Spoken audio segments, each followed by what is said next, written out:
জানিয়ে দিব এই মুহূর্তে পাওয়া আপডেট বাংলা সংবাদ। শুরুতেই থাকবে সংবাদের শিরোনাম। আমাদের চেয়ারম্যান সাহেব জনাব তারেক জিয়া বলেছেন, আওয়ামী লীগ যদি ফিরে আসতে চায় তবে আমাদের কোনো বাধা থাকবে না। বিএনপি কখনোই আওয়ামী লীগ নিষিদ্ধ হোক এটার পক্ষে ছিল না। বিএনপির কেন্দ্রীয় নেত্রী নীলুফা চৌধুরী মনি। বিএনপির মতো দলের একজন নেত্রীর মুখ থেকে এমন কথা আসায় রাজনৈতিক মহলে প্রশ্ন উঠেছে, তবে কি আওয়ামী লীগের সাথে বিএনপির কোনো গোপন সমঝোতা হয়ে গেছে? এরপরে জানিয়ে দিব 18 মাসে 14,000 কোটি টাকার মহামারী লুটপাট। আসিফ নজরুল সহ ইউনূস ঘনিষ্ঠদের বিরুদ্ধে দুর্নীতির পাহাড়সম অভিযোগ উঠেছে। জনতাকে উস্কে দিয়ে একদিকে ধ্বংসযজ্ঞ চালানো হয়েছে, অন্যদিকে পর্দার আড়ালে চলেছে বিদেশে অর্থ পাচারের মহোৎসব। হিসাব না দিয়ে কেউ পালাতে পারবে না বলে হুঁশিয়ারি। এরপরে জানিয়ে দিব রাজবাড়ীতে 18 মাস পর কার্যালয়ে ফিরল হাসিনা। উৎসুক জনতার ভিড় ও থমথমে পরিস্থিতি। শুনছিলেন সংবাদের শিরোনাম, এবারে বিস্তারিত।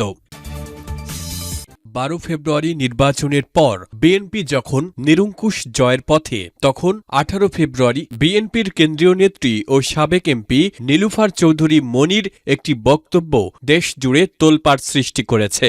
একটি বেসরকারি টেলিভিশনের টকশো ও পরবর্তী সময়ে দলীয় সভায় তিনি দাবি করেছেন যে প্রধানমন্ত্রী হতে যাওয়া তারেক রহমান আওয়ামী লীগের ফেরার বিষয়ে ইতিবাচক। তার ভাষ্যমতে, আমাদের চেয়ারম্যান সাহেব জনাব তারেক জিয়া বলেছেন, আওয়ামী লীগ যদি ফিরে আসতে চায় তবে আমাদের কোনো বাধা থাকবে না। বিএনপির মতো দলের একজন নেত্রীর মুখ থেকে এমন কথা আসায় রাজনৈতিক মহলে প্রশ্ন উঠেছে, তবে কি আওয়ামী লীগের সাথে বিএনপির কোনো গোপন সমঝোতা হয়ে গেছে? নীলুফার চৌধুরী মনি তার বক্তব্যে আরও জোর দিয়ে বলেছেন যে বিএনপি কখনোই আওয়ামী লীগ নিষিদ্ধ হোক এটার পক্ষে ছিল না। তিনি উল্লেখ করেন, বিএনপি একটি উদার গণতান্ত্রিক দল এবং তারা বিশ্বাস করে প্রতিটি রাজনৈতিক দলেরই মাঠে থাকার অধিকার আছে। তার মতে জনগণের হাতেই ফয়সালা হওয়া উচিত কে রাজনীতি করবে আর কে করবে না। তবে তিনি এটিও পরিষ্কার করেছেন যে রাজনৈতিক অধিকার মানেই গণহত্যার বিচার থেকে রেহাই পাওয়া নয়।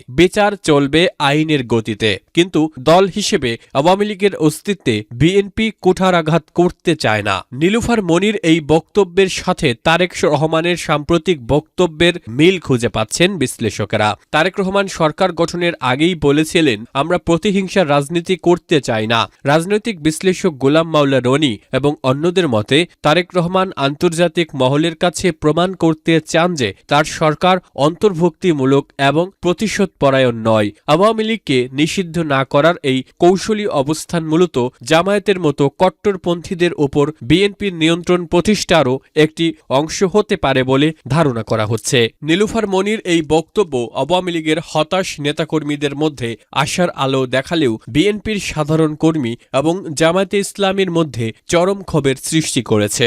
জামায়াত আমির ইতিমধ্যেই হুঙ্কার দিয়েছেন যে শহীদদের রক্তের সাথে বেইমানি করে খুনিদের পুনর্বাসন করা চলবে না। অন্যদিকে সাধারণ মানুষ মনে করছেন, যদি সত্যি আওয়ামী লীগ কোনো বাধা ছাড়া রাজনীতিতে ফেরে তবে জুলাই বিপ্লবের চেতনা কি ম্লান হয়ে যাবে না? 18 ফেব্রুয়ারির এই বিতর্কিত দিনটি বাংলাদেশের রাজনীতির ভবিষ্যৎ গতিপথ কোন দিকে নিয়ে যায় এখন সেটাই দেখার বিষয়। 18 মাসে 14,000 কোটি টাকার মহামারী লুটপাট। আসিফ নজরুল সহ ইউনূস ঘনিষ্ঠদের বিরুদ্ধে দুর্নীতির পাহাড়সম অভিযোগ। তারেক রহমানের সরকারের শপথ নেওয়ার পরই অন্তর্বর্তীকালীন সরকারের গত 18 মাসের কর্মকাণ্ড নিয়ে বিস্ফোরক সব তথ্য বেরিয়ে আসছে। রাষ্ট্রীয় গোয়েন্দা সংস্থাগুলোর প্রাথমিক তদন্তের বরাতে দাবি করা হয়েছে, প্রধান উপদেষ্টা ডক্টর মোহাম্মদ ইউনূসের অত্যন্ত ঘনিষ্ঠ 7 সহযোগীর একটি শক্তিশালী সিন্ডিকেট গত 1.5 বছরে দেশ জুড়ে এক অরাজক পরিস্থিতি বা মব রুলের সুযোগ নিয়ে হাজার হাজার কোটি টাকা হাতে নিয়েছে। অভিযোগ উঠেছে, জনতাকে উস্কে দিয়ে একদিকে ধ্বংসযজ্ঞ চালানো হয়েছে, অন্যদিকে পর্দার আড়ালে চলেছে বিদেশে অর্থ পাচারের মহোৎসব। তদন্ত প্রতিবেদনে সবচেয়ে ভয়াবহ অভিযোগ আনা হয়েছে সাবেক আইন উপদেষ্টা ডক্টর আসিফ নজরুলের বিরুদ্ধে। প্রতিবেদনে তাকে বিহারি পরিবারে জন্ম নেওয়া এবং বাংলাদেশ বিরোধী তৎপরতার সাথে যুক্ত বলে দাবি করা হয়েছে। হয়েছে। তার বিরুদ্ধে গত 18 মাসে 14,000 কোটি টাকা অবৈধভাবে উপার্জনের অভিযোগ উঠেছে।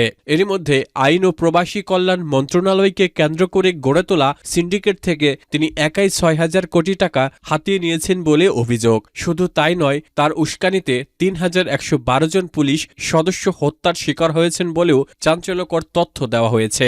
লুণ্ঠিত এই অর্থে তিনি স্ত্রী ও শাশুড়ির নামে বিপুল সম্পদ গড়েছেন বলে দাবি করেছে গোয়েন্দা সূত্র।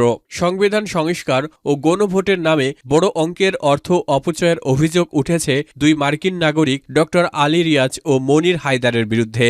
অভিযোগে বলা হয়েছে, গণভোটের নামে আলী রিয়াজ 300 কোটি টাকা লোকসান করেছেন। অন্যদিকে সংবিধান সংশোধনের নামে মনির হায়দারকে সাথে নিয়ে সরকারের 2,000 কোটি টাকা অপচয় করা হয়েছে। এই অর্থ মূলত সংস্কারের নামে বিদেশে পাচার করা হয়েছে বলে তদন্তে উঠে এসেছে। তালিকায় আরও আছেন সৈয়দা রিজওয়ানা হাসান, যাকে প্রতিবেদনে রাজাকার কন্যা হিসেবে উল্লেখ করা হয়েছে। তার বিরুদ্ধে সাবেক প্রতিমন্ত্রী নসরুল হামিদের 4,000 কোটি টাকার সম্পদ আত্মসাৎ ও জলবায়ু তহবিলের অর্থ লুটের অভিযোগ আনা হয়েছে। সংস্কৃতি উপদেষ্টা মোস্তফা সারোয়ার ফারুকীর বিরুদ্ধে গণভবনের জাদুঘর ও ড্রোন শোর নামে এবং প্রেস সচিব শফিকুল ইসলামের বিরুদ্ধে নারায়ণগঞ্জ ভাই ও পরিবারের মাধ্যমে 2,000 কোটি টাকা চাঁদাবাজির অভিযোগ জমা পড়েছে দুদকে। রাজবাড়ীতে 18 মাস পর কার্যালয়ে ফিরল বঙ্গবন্ধু ও হাসিনা, উৎসুক জনতার ভিড় ও থমথমে পরিস্থিতি।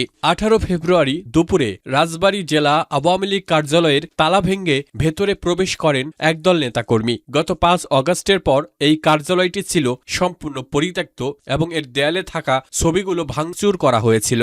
প্রত্যক্ষদর্শীরা জানিয়েছেন, আজ দুপুরে জয় বাংলা স্লোগান দিয়ে একদল নেতাকর্মী ভেতরে ঢুকে ধোয়া মোছা শুরু করেন এবং অত্যন্ত সুকৌশলে বঙ্গবন্ধু শেখ মুজিবুর রহমান ও সাবেক প্রধানমন্ত্রী শেখ হাসিনার নতুন ছবি দেয়ালে টাঙিয়ে দেন। স্থানীয় সূত্র নিশ্চিত করেছে, রাজবাড়ী জেলা আওয়ামী লীগের সাবেক প্রচার সম্পাদক ও স্থানীয় ছাত্রলীগের কয়েকজন প্রভাবশালী নেতার নেতৃত্বে এই ঝটিকা কর্মসূচি পালন করা হয়েছে। তারা ছবি টাঙ্গানোর পর কার্যালয়ের সামনে জাতীয় ও দলীয় পতাকা উত্তোলন করেন। নেতাকর্মীদের দাবি, দিল্লি থেকে আপার নির্দেশ এসেছে কার্যালয় সচল করার, আমরা শুধু সেই নির্দেশ পালন করছি। রাজবাড়ীর এই ঘটনাটি আশপাশের জেলাগুলোর আওয়ামী লীগ কর্মীদের মধ্যেও ব্যাপক উদ্দীপনা তৈরি করেছে। আওয়ামী লীগ কার্যালয়ে ছবি টাঙ্গানোর খবর ছড়িয়ে পড়লে স্থানীয় বিএনপি ও সহযোগী সংগঠনের নেতাকর্মীদের মধ্যে উত্তেজনা ছড়িয়ে পড়ে। রাজবাড়ী জেলা বিএনপির পক্ষ থেকে বিষয়টিকে উস্কানিমূলক হিসেবে অভিহিত করা হয়েছে। তারা দাবি করেছেন, খুনিদের ছবি জনসমক্ষে টাঙ্গিয়ে আওয়ামী লীগ দেশে আবার গৃহযুদ্ধ বাঁধাতে চায়। পরিস্থিতি সামাল দিতে রাজবাড়ী সদর থানা পুলিশ ও সেনাবাহিনী ওই এলাকায় টহল জোরদার করেছে। পুলিশ জানিয়েছে, কোনো পক্ষই যেন আইন নিজের হাতে তুলে না নেয়, সেদিকে কড়া নজর রাখা হচ্ছে। 18 ফেব্রুয়ারির এই ঘটনা প্রমাণ করেছে যে শেখ হাসিনার দেওয়া বিকল্প 32 নম্বর বা কার্যালয় সংস্কার পরিকল্পনা তৃণমূল পর্যায়ে বাস্তবায়ন শুরু হয়ে গেছে। রাজবাড়ীর কার্যালয়ে টাঙ্গানো এই ছবিগুলো কেবল রাজনৈতিক চিহ্ন নয়, বরং এটি নতুন সরকারের জন্য একটি চ্যালেঞ্জ। যেখানে আসিফ নজরুলের বিরুদ্ধে হাজার হাজার কোটি টাকার দুর্নীতির অভিযোগ উঠছে, সেখানে আওয়ামী লীগের এই সরব উপস্থিতি রাজনীতিকে কোন দিকে নিয়ে যায় তাই এখন দেখার বিষয়।